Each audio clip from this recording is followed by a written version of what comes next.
আচ্ছা, আজকে যারা মাধ্যমিক দিয়ে প্রথম 11 শুরু করতে চাইছো, তাদের জন্য প্রথম আমাদের ম্যাথমেটিক্সে যে বেসিক কনসেপ্টটা দরকার, অনেক কিছুই আছে। তার মধ্যে কিছু জিনিস আছে যেগুলো আমাদের খুব দরকার, সেগুলো আমি একটু আলোচনা করছি। দেখো, তো প্রথমে আমরা আসবো সেটের কনসেপ্টটা আমাদেরকে জানতে হবে। নতুন 11 শুরু করতে গেলে সেটের কনসেপ্টটা থাকা খুবই দরকার, তাতে আমাদের পরবর্তী পড়াশোনাগুলো খুব সুবিধা হয়। তো সেটের কনসেপ্ট জানতে গেলে তো প্রথমে আমরা বলি সেট কথাটা শুনেই আমাদের মনে হচ্ছে যে একটা কালেকশান। যেমন ধরো তোমরা যারা সায়েন্স নিচ্ছ, হ্যাঁ, তারা সায়েন্সের সাবজেক্টগুলো ধরো ফিজিক্স, কেমিস্ট্রি, ম্যাথ, বায়োলজি। ধরো সায়েন্সের এই 4টি সাবজেক্ট আছে, তার বাংলা দিলাম, ইংরেজি দিলাম, ইংলিশ। ঠিক আছে? তো দেখো, এইটা একটা কালেকশান, আমার সাবজেক্টের কালেকশান। যারা আমরা সায়েন্স পড়তে যাচ্ছি, পিওর সায়েন্স যারা পড়তে যাচ্ছে, তাদের এই সাবজেক্টগুলো থাকবে। তাহলে সাবজেক্টের সেট, আমার সাবজেক্টের সেট বললে এইগুলোকে বোঝাবে। যারা আর্টসে পড়বে তাদের আর্টসের কিছু সাবজেক্ট থাকবে, বাংলা ইংরেজি তো কম্পালসারি। তাহলে এইগুলো হচ্ছে আমাদের একটা সেট, মানেই আমাদের মধ্যে একটা ধারণা চলে আসে যে একটা কালেকশান। দেখো, কালেকশান হচ্ছে একটা সেট, একটা ধারণা আমাদের মনে আসছে, কিন্তু মাথায় রাখবে আমরা যারা বিজ্ঞান বিভাগে পড়তে যাচ্ছি, ম্যাথামেটিক্সটাকে ভালো করে বুঝতে হবে। তো শুধু ধারণাটাই কিন্তু বিজ্ঞান জেনে নেওয়া বা ম্যাথামেটিক্স জেনে নেওয়া তা কিন্তু নয়। তাহলে কি? হ্যাঁ, তাহলে ব্যাপারটা কি হলো, যে শুধু ধারণাটাই যে আমরা, ধারণা এসে যাওয়া মানেই যে সেটা বিজ্ঞান জেনে গেছি বা বিজ্ঞান শিখে গেছি বা অঙ্ক শিখে গেছি, ম্যাথামেটিক্স জেনে গেছি, তা কিন্তু না।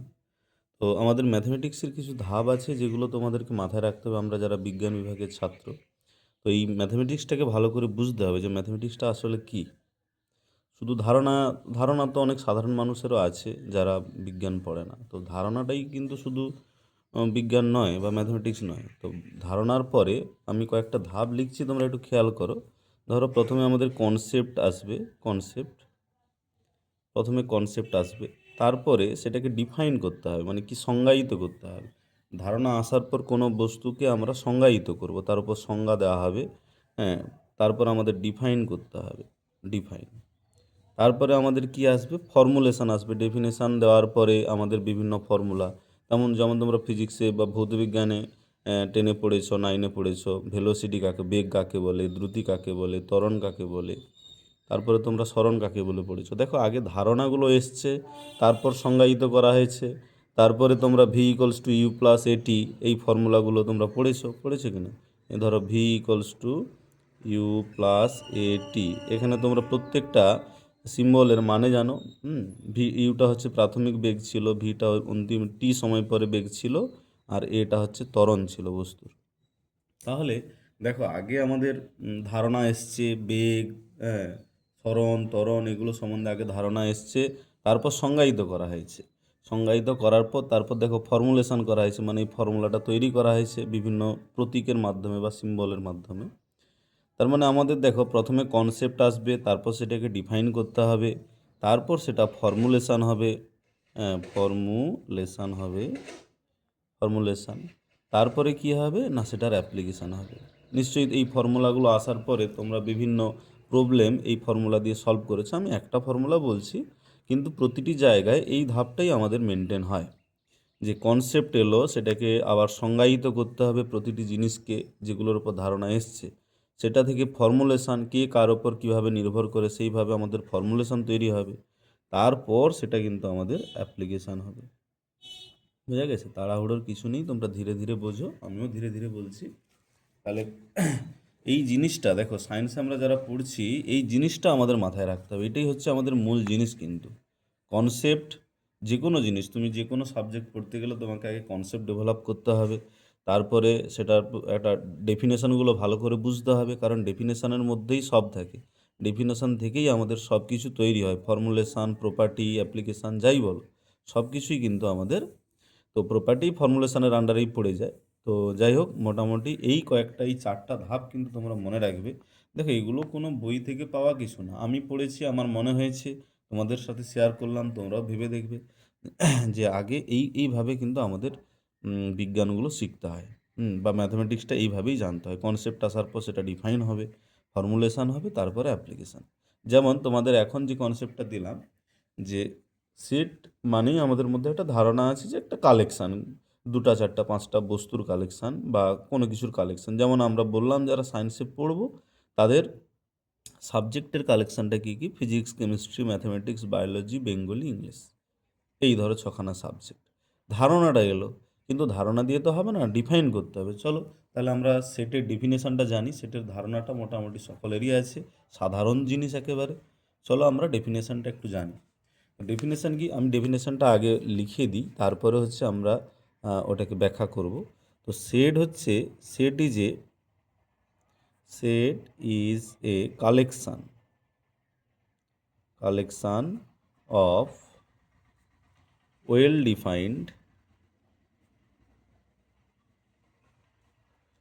defined আচ্ছা এখানে অর্ডারলেস কথাটা লিখে দাও।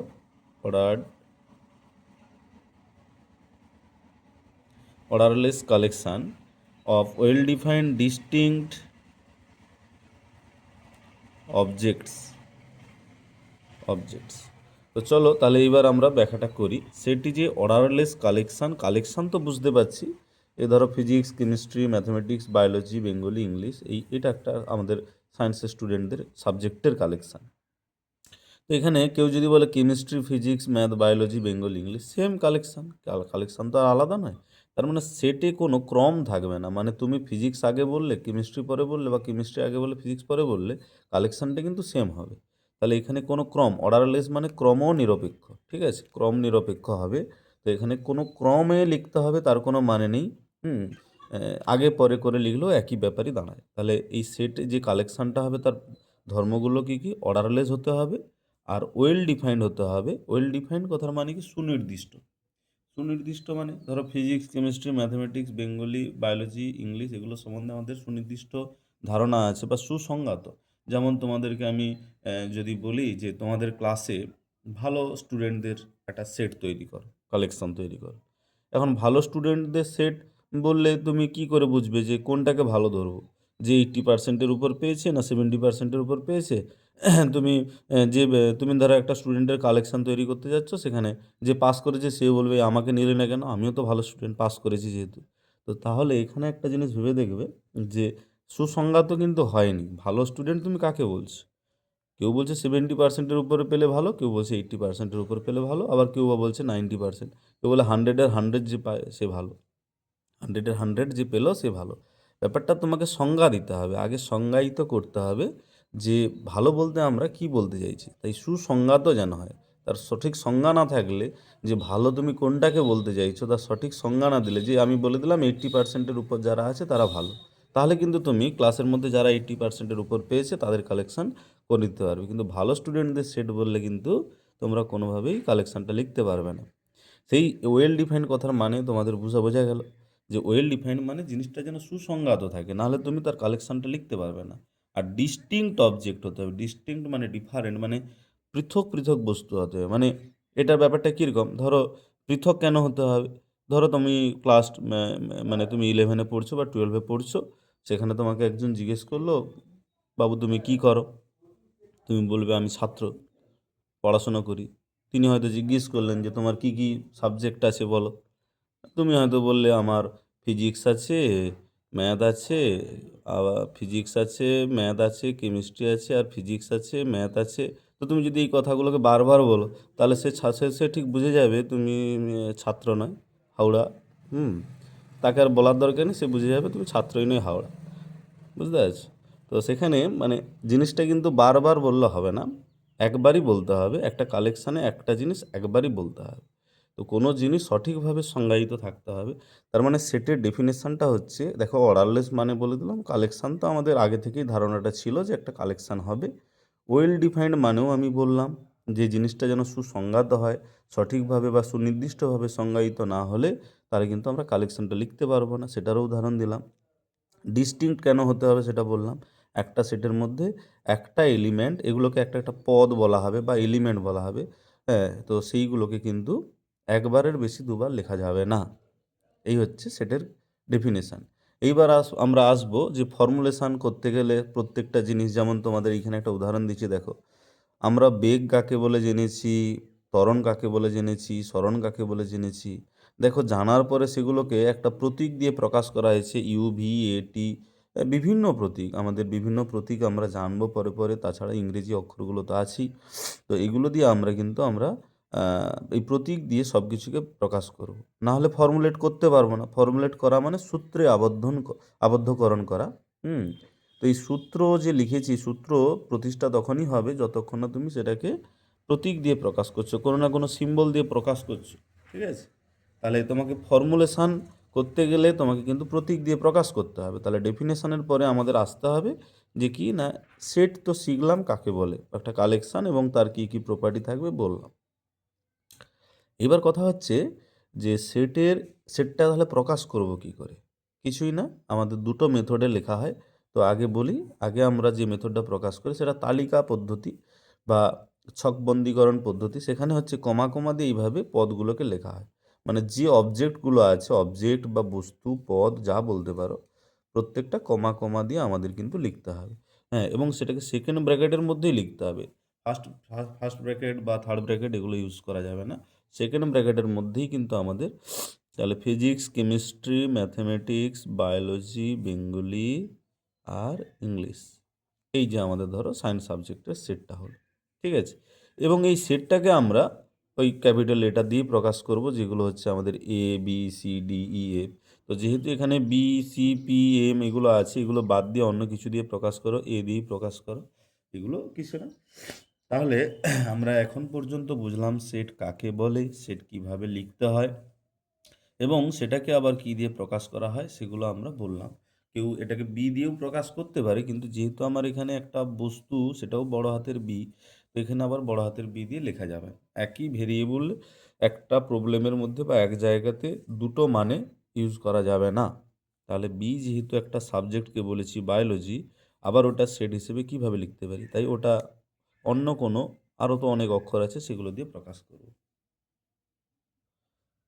আচ্ছা, এরপরে আমরা যেটা বলবো যে এই তালিকা পদ্ধতি বা ছকবন্দীকরণ পদ্ধতিতে তো সেটকে প্রকাশ করা হলো, মানে কমা কমা দিয়ে তার বস্তু বা উপাদান বা পদ যেগুলো থাকবে সেগুলোকে কমা কমা দিয়ে লিখতে হবে।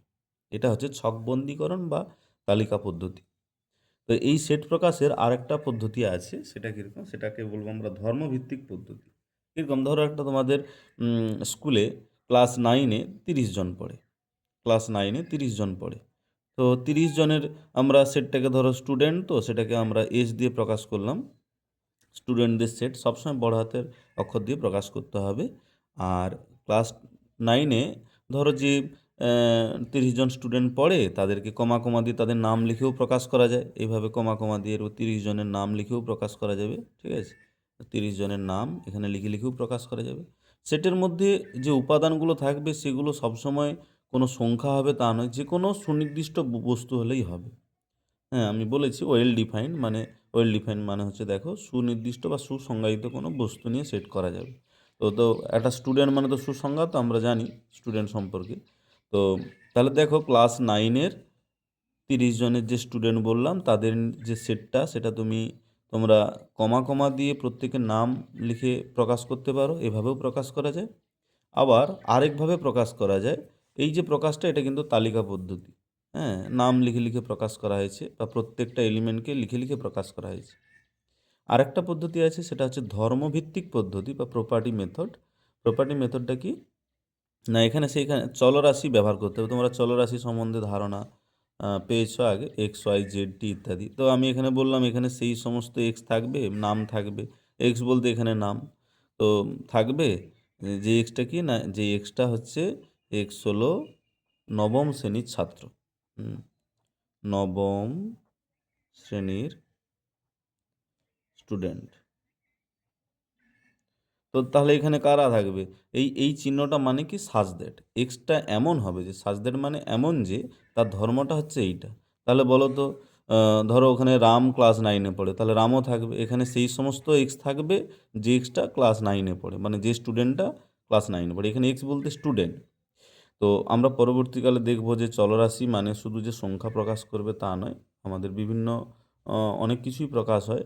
তো এখানে এক্স বলতে ছাত্র, ছাত্রটা যেন 9-এ পড়ে, এটাই তার ধর্ম, এই প্রপার্টি, এটাই তার প্রপার্টি, ছাত্রটা যেন ক্লাস 9-এ পড়ে।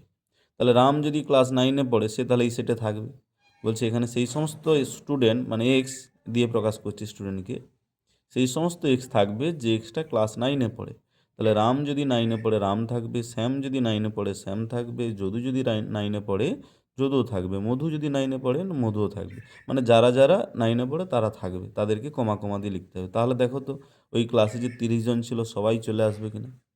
তো 9-এ 30 জন বলছো, তাহলে 30 জনই তো চলে আসবে। এখানে ধর্মটাই হচ্ছে যারা ক্লাস 9-এ পড়বে। তাহলে দেখো সেটটাকে আমরা একটা হচ্ছে প্রত্যেকের নাম লিখে লিখে প্রকাশ করলাম, আর এটা ধর্ম প্রকাশ করে দিলাম। কি সে 9-এ যারা পড়ে তারাই থাকবে। তাহলে দুটো সেট একই হয়ে গেল। তাহলে এইটাকে বলা হয় ছকবন্দীকরণ পদ্ধতি বা তালিকা পদ্ধতি, আর এই প্রকাশটাকে আমরা বলবো ধর্মভিত্তিক পদ্ধতি। বোঝা গেল? তো এইবারে আচ্ছা, এবারে তোমাদের কয়েকটা উদাহরণ দিচ্ছি, একটু লক্ষ্য করো। ধরো এতে আছে আমাদের 1,2,3,4, আমি কয়েকটা নাম্বার নিচ্ছি। আর বিতে আছে ধরো 3, 4, সে উদাহরণগুলো ছিল, এইটা আলাদা উদাহরণ দিচ্ছি, 3, 4, 5, 7, ঠিক আছে। তো সিতে আছে দেখা গেল 1, 2, 8, 9, এরকম তিনটা সেট আমরা লিখলাম, সেকেন্ড ব্র্যাকেটের মধ্যে কমা কমা দিয়ে তালিকা পদ্ধতিতে লিখলাম। তাহলে এবারে দেখো, আচ্ছা, এক এক এই উপাদানটা বা এই অবজেক্টটা বলতে পারি, বা এই নাম্বারটা, এটা কি এই সেটের মধ্যে আছে? হ্যাঁ আছে। তো এটা কি গাণিতিক ভাষা, যেমন আমরা বলি না যে x=4, তো এইটা সমান কি তুমি লিখো এইভাবে লিখো, এক্স ভাষায় কি আমরা লিখি এইভাবে? তাহলে গাণিতিক আমাদের কিছু সিম্বল তৈরি করা হয় যেগুলো দিয়ে কিছু জিনিস প্রকাশ করা হয়। যেমন সমান বলতে আমরা এই চিহ্নটাকে ইউজ করি। তেমনি 1 এ সেটের মধ্যে আছে, বা 1টা এ সেটে পাওয়া যায়, তো সেটাকে কি লিখব? ইংরেজিতে আমরা বলি x বিলং টু এ। তাহলে এক্স, এখানে দেখো এটাকে আমরা বলবো 1 বিলংস টু মানে পাওয়া যাবে বা পাওয়া যায়, ঠিক আছে। তাহলে 1টা একে পাওয়া যাচ্ছে বা পাওয়া যায়, তার মানে এটাকে সিম্বল দিয়ে কীভাবে প্রকাশ করব? এই চিহ্নটা, এটা বিলংস টু চিহ্ন, x বিলংস টু 1, ঠিক আছে। দেখো যদি না পাওয়া যায়, দেখো 1 কি বিতে পাওয়া যায় না, তাহলে 1 যেহেতু বিতে নেই, তাহলে আমরা কি লিখব? 1 does not belong to B. Sorry, এটা ভুল লেখা হয়েছে, এটা এ হবে। তাহলে এখানে কি বললাম? 1টা এতে আছে, তাই 1 বিলংস টু এ লিখব, বোঝা গেছে। আর 1 কিন্তু বিতে নেই, তাহলে বিতে নেই, এটা আমরা বলবো does not belong to B. 1 বিতে নেই। আবার দেখো 1 সিতে আছে, তাহলে লিখব বিলং টু সি, বোঝা গেল। তাহলে এইটা হচ্ছে পাওয়া যায় বা পাওয়া যাবে, সেটাকে আমরা সিম্বল দিয়ে প্রকাশ করছি। আমরা ওই রকম যদি সব ভাষা দিয়ে লিখবো, এরকম ভাষা দিয়ে লিখতাম, তাহলে অঙ্ক শেখাটা জটিল হয়ে যেত আর শেখাও যেত না। হ্যাঁ, সব ভাষাতে, সেই জন্য আমাদের ম্যাথমেটিক্স এইভাবে সিম্বলাইজড করা হয় সব কিছু, বোঝা গেল। এরপরে এরপরে যে জিনিসটা তোমাদের বলবো সেটা হচ্ছে সেটের ওপর কিছু অপারেশন আমাদের শিখতে হবে। সেই অপারেশনগুলোর সংজ্ঞা জানতে হবে। তার আগে আমরা আরেকটা সিম্বল জেনে নিই, যেটা আমরা অথবা বলি। অথবা, অথবাকে আমরা এই চিহ্ন দিয়ে প্রকাশ করি, এই চিহ্নটা ঠিক ভির মতো। আর এবং এই যে ভাষাটা, এই ভাষাটাকে আমরা ম্যাথমেটিক্সে এই সিম্বল দিয়ে ইউজ করি, এই সিম্বল দিয়ে, বোঝা গেল। তাহলে এইটা তোমরা মাথায় রাখো। তাহলে বিলংস টু চিহ্ন, এইটা হচ্ছে বিলংস টু, মানে 1 পাওয়া যাবে এতে, 1 বিতে নেই, 1 সিতে আছে।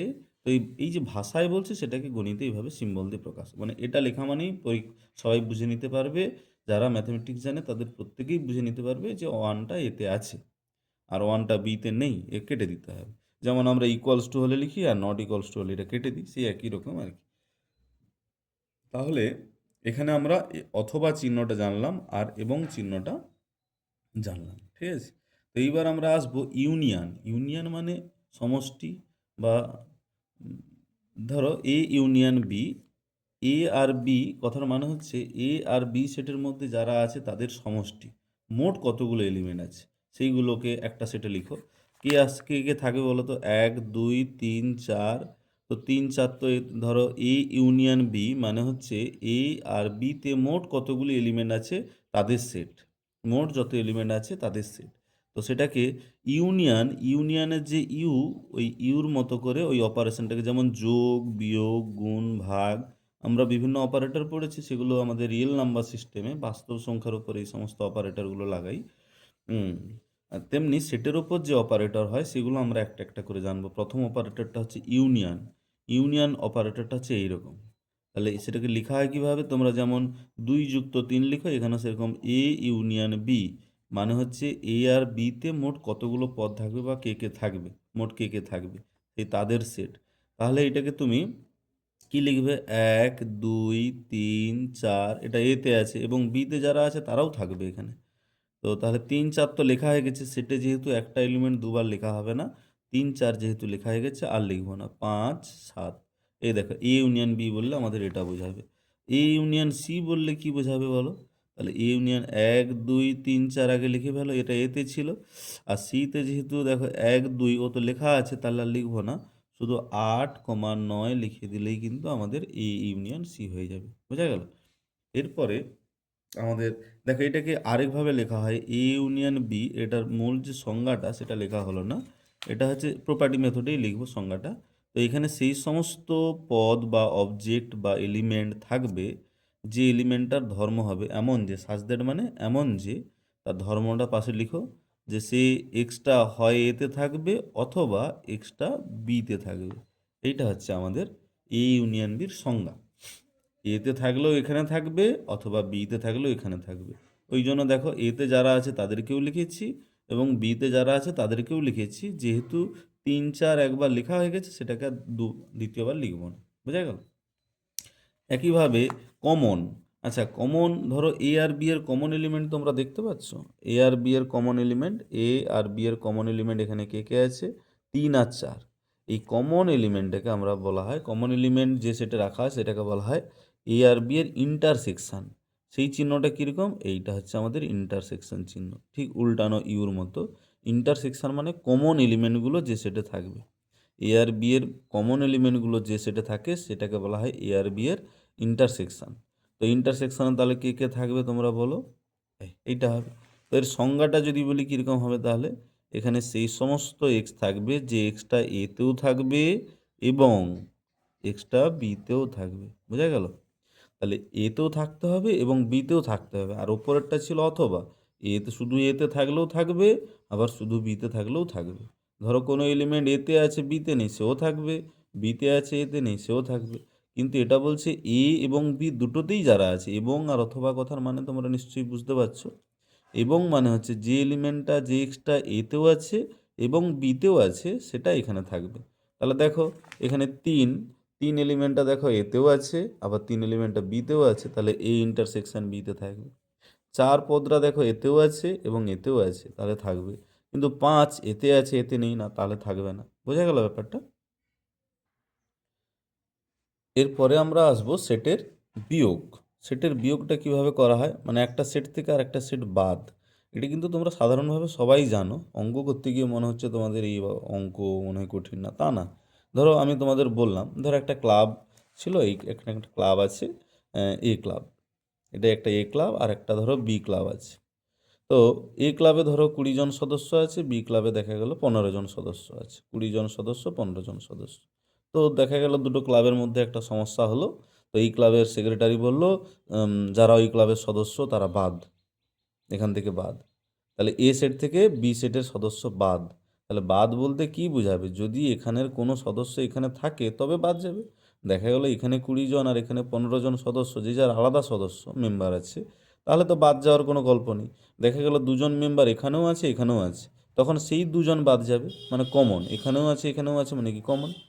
তার মানে এ থেকে বি বাদ, সেটের বিয়োগটা হচ্ছে এই কনসেপ্ট।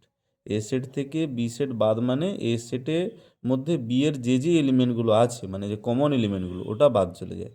তাহলে এ সেট থেকে বাদ যাচ্ছে মানে এ সেট থেকে কমন এলিমেন্টটা বাদ যাবে। তাহলে এই কনসেপ্ট থেকে তোমরা এখানে বলো যে এ সেট থেকে বি সেট বাদ মানে এ সেট থেকে বাদ যাচ্ছে, তাহলে এ সেট থেকে কে কে বাদ যাবে? যেটা কমন, কমন কে কে আছে? 3, 4। তাহলে এ সেট থেকে 3, 4 বাদ গেলে যাবে কত? 1, 2। বোঝা গেল কি? তাহলে এইটা হচ্ছে আমাদের বিয়োগের কনসেপ্ট। তাহলে তোমরা বলো বি মাইনাস এ করলে কি আসবে? বি মাইনাস এ, এটা করা মানে আমাদের, দেখো তোমাদের উদাহরণ দেখতে পাচ্ছ, এই দেখো 5, 7 হবে। কেন? তুমি বি সেট থেকে এ সেট বাদ দিচ্ছ, তাহলে বি থেকে বাদ যাবে, কারা বাদ যাবে? 3 আর 4, কেন ওরা কমন আছে। তাহলে 5,7 বোঝা গেল। তাহলে এটা গেল আমাদের সেটের বিয়োগ। এইবার আসবো আমরা কমপ্লিমেন্ট। কোনো সেটের কমপ্লিমেন্ট বা পূরক সেট কাকে বলবো, ঠিক আছে? তো সেইটা আমরা জানবো। সেটা জানতে গেলে আমাদের সার্বিক সেট সম্বন্ধে একটু বলে দিই। সার্বিক সেট কি, ধরো আমরা কোনো একটা সেট নিয়ে আলোচনা করছি, তো সেই সেটের অবজেক্টগুলো কোথাও না কোথাও থেকে তো নেওয়া হচ্ছে। যেমন এইখানে যে আলোচনাটা করছি, সেখানে সেটের অবজেক্টগুলো প্রত্যেকটা দেখো অবজেক্টগুলোর নাম্বার, তাই না, একটা একটা নাম্বার। তো এই নাম্বারগুলো কোথা থেকে নেওয়া হচ্ছে? কোনো না কোনো নাম্বারের সেট থেকে, রিয়েল নাম্বারের সেট থেকেই নেওয়া হচ্ছে। যেমন ধরো বললাম, ধরো একটা বড় সেট যেখানে আছে কে কে, এই বড় সেট, সার্বিক সেটটাকে সবসময় ইউ দিয়ে প্রকাশ করা হয়। হ্যাঁ, তোমরা যে ইউনিয়ন দেখো এইভাবে লেখা আছে মানে বুঝে নিতে হবে এটা ইউনিয়ন। আবার সার্বিক সেট হলে সেটা প্রশ্নে বলা থাকবে। তো দুটো একই রকম ভেবে গুলিয়ে ফেলো না। আচ্ছা, সার্বিক সেটকে সবসময় আমরা, বেশিরভাগ ক্ষেত্রে আমরা ইউ দিয়ে প্রকাশ করি, ঠিক আছে? তো সেখানে দেখা গেল ইউতে কে কে আছে, 1 2 3, ধরো আমি এইখানে লিখছি 1 2 3 4 5 6 7 8 9 এরকম করে আছে। আর এইটা হচ্ছে আমাদের এ সেট। এই সেটটা কি বলছি? এ সেট। মানে ওই অত বড় সেট থেকে একটা সেট নিলাম, সেটা হচ্ছে এ সেট নিলাম, বোঝা গেল? তাহলে এখানে এ, তো এইটা হলো এ সেটে তাহলে কারা আছে? 5 6 7। এ সি মানে হচ্ছে যে এলিমেন্টগুলো এতে নেই কিন্তু সার্বিক সেটে আছে। হুম, তাহলে এখানে কোন এলিমেন্টগুলো থাকবে? যে এলিমেন্টগুলো এতে নেই তারা থাকবে। এ সিতে কারা থাকে? এর বাইরের এলিমেন্টগুলো থাকে। ঘুরে বলতে পারি, এতে যারা নেই তারা হচ্ছে এসিতে থাকে। তাহলে এসিতে কারা থাকবে? 1, দেখো 1 এতে নেই, তাহলে 1 থাকবে। 2 3 4 8 9, বোঝা গেল? তাহলে এ সি মানে এর বাইরে যারা আছে। তো বাইরে মানে তাহলে একটা সার্বিক সেটের ব্যাপার তো আসতে হবে। বাইরে আরও যদি অন্য এলিমেন্ট, সার্বিক সেট না বললে বাইরে কিছু বোঝাবে না। তো পুরো একটা সার্বিক সেট নেওয়া হলো, সেখান থেকে এ সেট নেওয়া হলো। তো এ সেটের বাইরে যারা আছে তারা হচ্ছে এসিতে থাকে। এ মাথায় সি মানে হচ্ছে এর কমপ্লিমেন্ট আমরা বলি। এটাকে আমরা এ ড্যাশ দিয়েও প্রকাশ করি, কখনো কখনো কখনো কখনো এ বার দিয়েও প্রকাশ করি, বোঝা গেল? তো এই হচ্ছে আমাদের সার্বিক সেটের ধারণা। এবং হচ্ছে সার্বিক সেট মানে আমরা যে কোনো সেট নিয়ে আলোচনা করি না কেন, সেটা তো কোথাও না কোথাও থেকে নেওয়া হচ্ছে। সেই বড় সেটটা যেটা থেকে আমরা নিচ্ছি, সেই বড় সেটটাকে বলা হবে সার্বিক সেট। আর এটা নিয়ে তোমাদের ভয় পাওয়ার কিছু নেই। সার্বিক সেট আমাদের প্রশ্ন দেখেই বোঝা যায় বা প্রশ্নে উল্লেখ থাকে, সেটা নিয়ে তোমাদের চিন্তা করার দরকার নেই। এরপরে আমরা আসবো, দেখো আর কয়েকটা জিনিস জানলেই আমাদের মোটামুটি বেসিক কনসেপ্টটা জানা হয়ে যাবে। তো দেখো সেটা কি না, সাবসেট বা উপসেট কাকে বলবো। ধরো এতে আমি একটা এ সেট নিলাম 1 2 3 4, আর বি সেটটা নেওয়া হলো, দেখা গেল 1 2 3 4 5 6।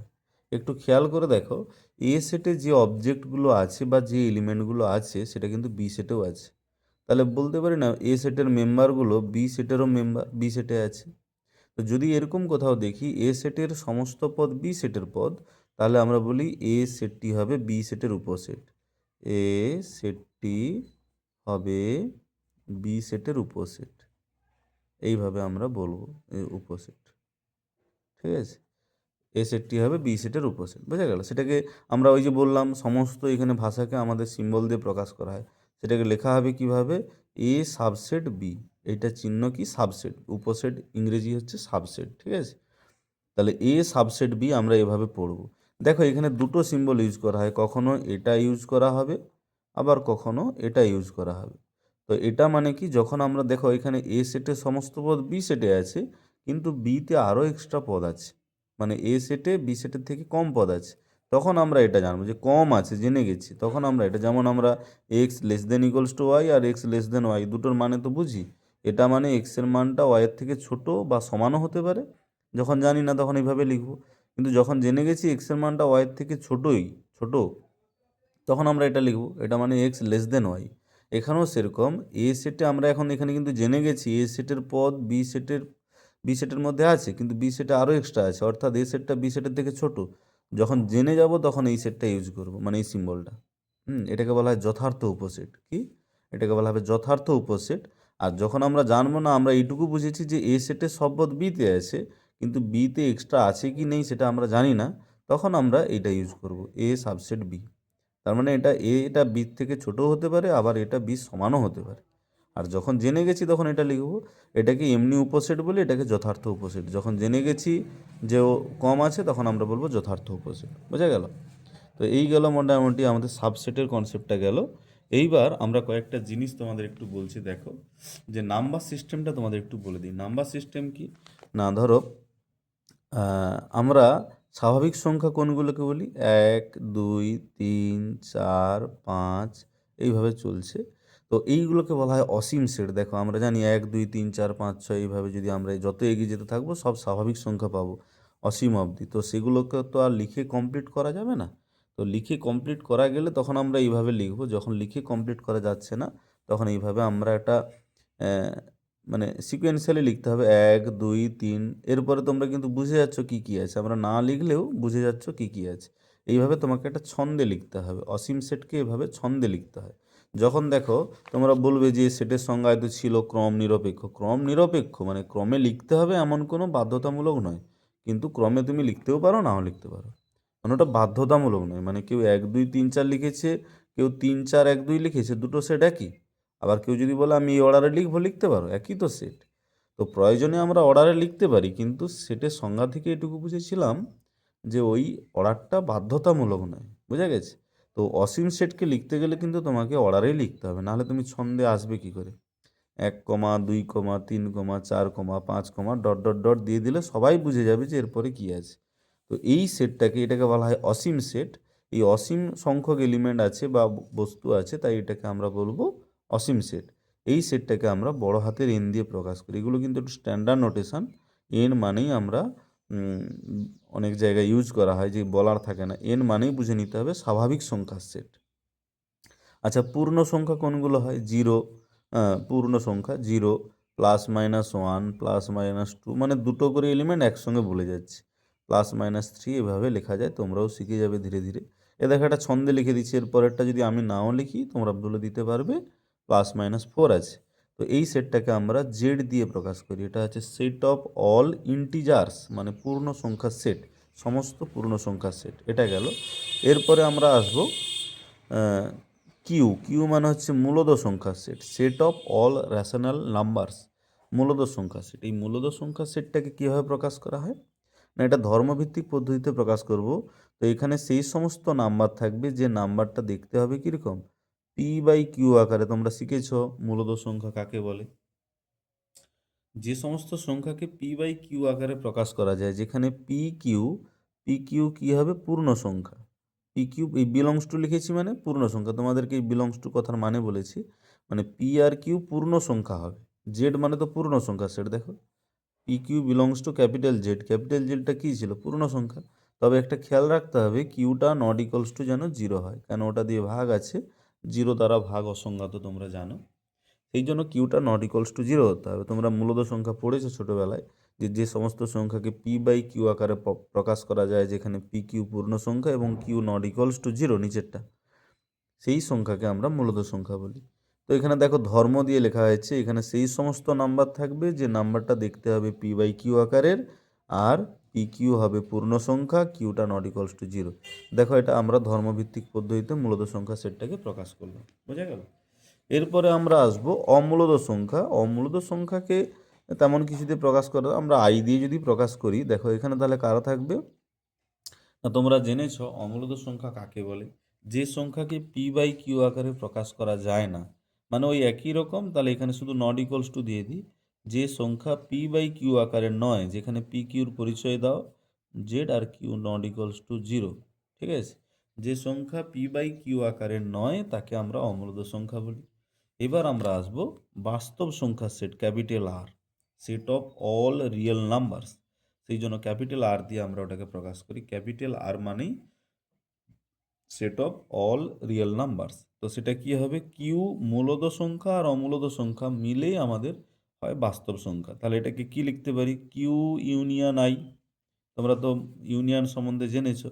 তাহলে কিউ ইউনিয়ন আই মানেই হচ্ছে কিউ আর ইউনিয়ন আই করেছি মানে মূলদ এবং অমূলদ সংখ্যা মিলে বাস্তব সংখ্যা তৈরি হয়। এবং সেটাকে আমরা সংখ্যা রেখায় প্রকাশ করি, তোমরা সবাই জানো। 0 এদিকে কত দূর গেছে ইনফিনিটি পর্যন্ত, এদিকে মাইনাস ইনফিনিটি, মানে এখানে মাইনাস 1 2 3 এরকম করে এগিয়ে গেছে। তো এর মাঝখানে আরও সংখ্যা আছে, এগুলো পূর্ণ সংখ্যাগুলো লিখেছি। এর মাঝখানে ভগ্নাংশ আছে 0.1 0.2 0.3 0.111, মোটামুটি 0 থেকে 1-এর মাঝখানে এখানে কোথাও ফাঁকা থাকে না, প্রত্যেকটা বিন্দুতে কোনো না কোনো নাম্বার থাকে। তো এদিকে নেগেটিভ নাম্বারগুলো থাকে, এই যে -1, তারপরে -2 -3 লিখছি, মানে যে -1-এর পরে পেছনে -2 আছে তা কিন্তু না, এর মাঝখানে অসংখ্য বাস্তব সংখ্যা আছে, ফ্র্যাকশানগুলো যেগুলো ভগ্নাংশ সেগুলো এখানে থাকে। বোঝা গেল? তাহলে এটা সংখ্যা রেখা আমরা পড়ে আসছি। এইবার আরেকটা জিনিস আমরা বলে দিই, সংখ্যা রেখা ওপর কয়েকটা জিনিস একটু বলে দিই। যেমন একটা শেড লিখছি, একটু দেখো। একটা সেট লিখছি, এই সেটে এক্স, এই সেটে একটা সেটে সেই সমস্ত এক্স থাকবে যে এক্সটা ধর্ম কি না, যে এক্সটা হবে বাস্তব সংখ্যা হবে, এক্স বিলংস টু আর, মানে এক্স বাস্তব হতে হবে। আর কি হবে না, এক্সটা 1 থেকে 2 পর্যন্ত হতে হবে। তাহলে এটা মানে কি বোঝাচ্ছে, 1 থেকে 2 পর্যন্ত, 1 থেকে 2 পর্যন্ত যত বাস্তব সংখ্যা আছে, তোমরা হয়তো ভাবছো 1 থেকে 2 এর মাঝখানে নাম্বার নেই, আছে তো, 1 পূর্ণ সংখ্যা, 2 পূর্ণ সংখ্যা, কিন্তু 1 2 এর মাঝখানে 1.1 1.2 1.11, এরা তো সবের মাঝে আছে, কোথাও ফাঁকা থাকে না। বাস্তব সংখ্যার রেখা যে প্রকাশ করি, এই সংখ্যা রেখার উপর একটা বিন্দু ফাঁকা থাকে না, সমস্ত বিন্দুই কোনো না কোনো সংখ্যাকে প্রকাশ করছে। তো এর মাঝখানে তো অসংখ্য বিন্দু আছে, তার মানে অসংখ্য নাম্বার আছে, এবং নাম্বারগুলো দেখতে 1 পয়েন্ট সামথিং এরকম হবে, 1 থেকে 2 পর্যন্ত নাম্বারগুলো। তাহলে দেখো এখানে আমি যেটা বলছি যে 1 থেকে 2 পর্যন্ত সমস্ত বাস্তব সংখ্যার সেটটা হচ্ছে এটা। এই এখানে কোন এক্স থাকবে, যে এক্সটা বাস্তব হবে এবং 1 থেকে 2 পর্যন্ত, তার মানে বলতে পারি 1 থেকে 2 পর্যন্ত সমস্ত বাস্তব সংখ্যার সেট। তো এই সেটটাকে একটা সুন্দর নোটেশনে ইউজ করা হয়, 1 থেকে 2 পর্যন্ত, এই থার্ড ব্র্যাকেটটা ইউজ করা হয়, 1 থেকে 2 পর্যন্ত। হ্যাঁ, এটা মানে হচ্ছে 1 থেকে 2 পর্যন্ত সমস্ত বাস্তব সংখ্যার সেট। আর একটা উদাহরণ দিচ্ছি, দেখো। ধরো এখানে সেই সমস্ত এক্স থাকবে যে এক্সটা বাস্তব হবে এবং 1-এর থেকে বড়, 2-এর থেকে ছোট।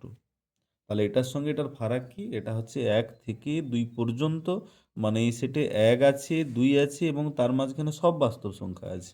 আর এই সেটে 1-এর পর থেকে 2-এর আগে পর্যন্ত সব বাস্তব সংখ্যা আছে, কিন্তু 1 আর 2 নেই, মানে 1-এর পর থেকে সব আছে। দেখো 1-এর পরে কোন বাস্তব সংখ্যাটা আছে এগুলো আমরা পরে পরে আলোচনা করব। 1-এর পরে কোন বাস্তব সংখ্যা আছে এটা বলা সম্ভব নয়। আর 2-এর আগেও কোন বাস্তব সংখ্যা আছে এটা বলা সম্ভব নয়। তো 1-এর পর থেকে 2-এর আগে পর্যন্ত সমস্ত বাস্তব সংখ্যা এখানে আছে, আর এখানে কি আছে, 1 থেকে 2 পর্যন্ত সব বাস্তব সংখ্যা, দুটো সেট আলাদা। এখানে এই দুটো পয়েন্ট এক্সট্রা থাকবে এই সেটে, 1 আর 2। তাহলে এই সেটটাকে কিভাবে প্রকাশ করব, এটা মানে 1-এর পর থেকে 2-এর আগে পর্যন্ত, প্রথম বন্ধনী দিয়ে লেখা মানে মুক্ত বিস্তার, মানে 1 আর 2কে রিলিজ করে দেওয়া হয়েছে, আর এটাকে বলা হয় বদ্ধ বিস্তার। বদ্ধ বিস্তার। আর এটাকে কি বলা হবে, মুক্ত বিস্তার। ঠিক আছে? অর্ধবদ্ধ বা অর্ধমুক্তও হয়, যেমন ধরো এই সেটটা লেখা হলো, এখানে সেই সমস্ত এক্স থাকবে যেখানে এক্সটা হবে বাস্তব সংখ্যা, আর এক্সটা 1 থেকে সরি 1 থেকে এক্সটা 2-এর আগে পর্যন্ত, এটা যদি হয়, দেখো এখানে 1 থেকে 2-এর আগে পর্যন্ত মানে একটা নেওয়া হয়েছে, তো এটাকে লেখা হবে, যেহেতু 1 নেওয়া হয়েছে তাহলে থার্ড ব্র্যাকেট, নেওয়া হলে তখন থার্ড ব্র্যাকেট হবে, আর রিলিজ করে দিলে মানে মুক্ত করে দিলে তখন আমাদের ফার্স্ট ব্র্যাকেট ইউজ করবো। এটাকে ওপেন ইন্টারভাল বলি, এটাকে ক্লোজড ইন্টারভাল। তাহলে দেখো এটা কিন্তু হাফ ক্লোজড বা হাফ ওপেন বলতে পারি। এই দেখো 2-এর আগে পর্যন্ত যেহেতু, তাহলে 2 নেওয়া হয়নি, তাই এটাকে ফার্স্ট ব্র্যাকেট দেওয়া হয়েছে, আর এটা 1 থেকে, তাহলে এটাকে অর্ধমুক্তও বলতে পারো বা অর্ধবদ্ধ বিস্তারও বলতে পারো, হাফ ওপেন হাফ ক্লোজড। তাহলে এই হচ্ছে বিস্তার নিয়ে আমি বললাম। এবার তোমাদের বলি আর একটা জিনিস, তাহলে দেখো 1.5 সেটা কি এই সেটে আছে, হ্যাঁ, বিলংস টু, এই সেটটাকে যদি আমরা নাম দিই, এটাকে এ নাম দিলাম, এটাকে ধরো বি নাম দিলাম, এটাকে সি নাম দিলাম। দেখো 1.5টা কি এই সেটে আছে, হ্যাঁ সি সেটে আছে। 1.5টা দেখো বি সেটেও আছে, তাহলে লিখতে পারি 1.5 বিলংস টু বি সেট, আবার লিখতে পারি 1.5, তিনটাই কিন্তু আমাদের এ বি সিতে আছে। কিন্তু ধরো দুইটা এই সেটে আছে, এই সেটে নেই, এই সেটেও নেই, তাই না? তাহলে এখানে আমরা কি লিখবো? দুইটা একটু খেয়াল করো, এই এ সেটে কিন্তু 2 আছে, তাহলে আমরা কি লিখতে পারি? X belongs to 2, sorry 2 belongs to A. দুইটা কিন্তু এ সেটের মধ্যে আছে, কিন্তু 2 এলিমেন্টটা দেখো বি সেটের মধ্যে নেই, 2 does not belongs to B, এভাবে কেটে দেবো। হ্যাঁ, আর দুইটা দেখো সি সেটের মধ্যেও নেই, তাহলে আমরা লিখতে পারি 2 does not belongs to C, সিতেও নেই। বোঝা গেল? আচ্ছা, তোমাদের আর কয়েকটা জিনিস আমি বলি। ধরো এ সেটটা নিলাম, ধরো আমি এমনিই লিখি না, ধরো এটা লিখছি 1 থেকে 3 পর্যন্ত, এটা একটা সেট, এটা মানে কি 1-এর পর থেকে 3-এর আগে পর্যন্ত সমস্ত বাস্তব সংখ্যার সেট। মুক্ত বিস্তার দিয়ে প্রকাশ করলাম, আমি এক্ষুনি বুঝিয়ে এলাম। এটা ইউনিয়ন, ধরো আমি দিলাম 2 থেকে 5 পর্যন্ত, 2-এর পর থেকে 5 পর্যন্ত সমস্ত বাস্তব সংখ্যার সেট। তাহলে এটাও সেট, এটাও সেট। বলো তো এই দুটো সেটের ইউনিয়ন কি হবে? এ বলছে এটা ধরো 1, 2, 3, 4, 5, ঠিক আছে? এটা আমরা সংখ্যা রেখা, ধরো এদিকে 0 আছে, এদিকে ইনফিনিটি, এদিকে মাইনাস ইনফিনিটি ধরো আছে, ঠিক আছে? তাহলে এখানে দেখো, একটু খেয়াল করো, এখানে 1-এর পর থেকে 3-এর আগে পর্যন্ত সব বাস্তব সংখ্যা, আর এটাই আছে 2-এর পর থেকে 5 পর্যন্ত। তাহলে দেখো ইউনিয়ন করছি, তার মানে 1 থেকে 3 পর্যন্ত শব্দ নিতেই হবে, তাহলে 1-এর পর থেকে 3-এর আগে পর্যন্ত সব নিতে হবে। আবার বলছে 2-এর পর থেকে, তার মানে সে তো এই ঢুকে গেল, এটা মানে আমরা লিখতে পারি এইটা, দেখো বোঝা গেল? তারপর মোট কতটা নেওয়া হলো? 1 থেকে 3 পর্যন্ত, সরি 1-এর পর থেকে 3-এর আগে পর্যন্ত, আবার এ বলছে 2-এর পর থেকে 5 পর্যন্ত, তাহলে দুটোর ইউনিয়ন করলে এইটাই আসবে। এই পোর্শনটা তো দুবার ঢুকছে, এটা তো একবারে লিখতে হবে, দেখো 1 থেকে 5 পর্যন্ত। আবার যদি ইন্টারসেকশন বলতাম, মানে 1,3 ইন্টারসেকশন যদি 2,5 এটা বলা হতো, তাহলে কি আসবে? না, তাহলে এটাতে আমাদের কি আসবে বলো? এখানে তোমাদের আসবে যে 2-এর পর থেকে 3-এর আগে পর্যন্ত, এইটা আসবে। কেন? কমন অংশটা নিতে হবে না? দেখো প্রথম সেটটা মানে হচ্ছে এইটা, আমি যদি এইভাবে লিখি, দেখো এই চিহ্নটা, এইটা মানে হচ্ছে প্রথম সেটটা, এটা মানে 1-এর পর 3-এর আগে পর্যন্ত, আর এটা মানে হচ্ছে 2-এর পর 5 পর্যন্ত, তাহলে এটা 5-এ গিয়ে লেগে যাবে, আর এখানে 2-এ এই চিহ্নটা হবে। তাহলে কমন কোনটা হচ্ছে? এইখান থেকে এইখান পর্যন্ত দাগ, আর এটা এখান থেকে এই পর্যন্ত দাগ, তাহলে ইন্টারসেকশন মানে তো কমন। তো কমন অংশটা কোনখানে? দুটো দাগ পড়ছে কোনখানে? দেখো 2-এর পর 3-এর আগে, বুঝতে পারছো? 2-এর পর 3-এর আগে এটাই কমন দাগ আছে, তাহলে এই জন্য 2-এর পর 3-এর আগে, তো কমন হচ্ছে এইটা। ইউনিয়নের বেলায় দেখো কি পড়ছে, টোটাল কতটায় দাগ পড়েছে সেটা দেখো। এটা হচ্ছে 1-এর পর থেকে 3-এর আগে পর্যন্ত দাগ আছে, আর এখানে 2-এর পর থেকে 5 অবধি, তাহলে টোটাল দাগ পড়লো কোথা থেকে? 1-এর পর থেকে 3 তো এখানে আছে, 3 এটা যেমন 3-এর আগে অবধি আছে, কিন্তু এখানে তো 3 ঢুকে আছে, এই সেটের মধ্যে 3 এলিমেন্টটা আছে, তাহলে 3 ঢুকে গেল। তাহলে এইখানে দেখো 1-এর পর থেকে 5 অবধি হয়েছে। তাহলে এইভাবে আমাদের কিন্তু ইউনিয়ন ইন্টারসেকশন পরবর্তীকালে করতে হবে। তোমরা এটুকু জানো, এটা বেসিক জিনিস, তাই বললাম এটুকু হোক, এটা বেসিক কনসেপ্ট তোমরা ভালো করে বুঝো, এরপরে আমরা চ্যাপ্টার ওয়াইজ ভিডিও ছাড়বো। বুঝতে পারছো? আচ্ছা, তোমাদের একটা টাস্ক দিয়ে যাই, তাহলে তোমরা বাড়িতে একটু প্র্যাকটিস করবে। ধরো সার্বিক সেটটা নেওয়া হয়েছে 1, 2, 3, 4, 5, 6, এই 6টা এলিমেন্ট আছে সার্বিক সেট। এর মধ্য থেকে কয়েকটা সেট নিচ্ছি, ধরো এতে নিচ্ছি 1, 4, 6, আর বিতে নেওয়া হচ্ছে 1, 2, 6, ঠিক আছে? তাহলে তোমরা একটু এগুলো বের করে রাখবে তো। এ ইউনিয়ন বি বের করবে, এ ইন্টারসেকশান বি বের করবে, হুম, এ মাইনাস বি বের করবে, বি মাইনাস এ বের করবে, ঠিক আছে? আর বের করবে AC intersection B, A intersection BC, এগুলো সব তোমরা বের করবে। হ্যাঁ, কী কী আসে দেখবে তো বের করে। সার্বিক সেট ইউ বলা আছে, তাহলে এসি মানে হচ্ছে এ বাদ দিলে কে আছে? 1, 4, 6 বাদ দিলে 2, 3, 5, তাহলে এসিতে কে থাকবে? 2, 3, 5। তোমরা আগে এসি বিসি বের করে নেবে, তারপরে এই কাজগুলো একটু করে রাখবে তো। হুম, তো এইগুলো একটু করবে তোমরা, বুঝতে পারছো? এটাই হোম টাস্ক থাকলো তোমাদের।